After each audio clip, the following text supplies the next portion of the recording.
Today we have the 2021 Tesla Model 3. This vehicle has done just under 32,000 miles. It has an automatic transmission and a fully electric motor. On our user interface, we're met with navigation as a feature, as well as an overview of the vehicle.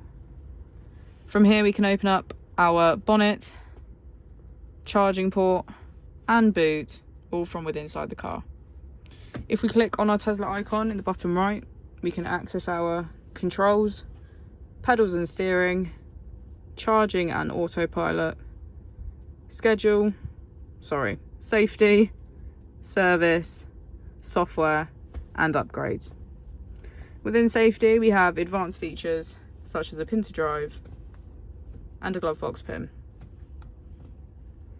If we go into service, we can see that we can access our owner's manual, and if we go into software and click on additional vehicle information, we can get a deeper analysis of the vehicle spec.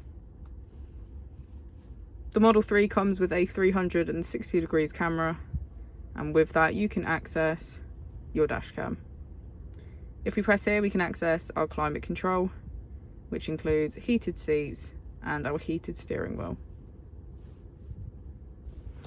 As we go into the back of the vehicle, we can see that it has a full leather black interior and get a good view of our panoramic roof.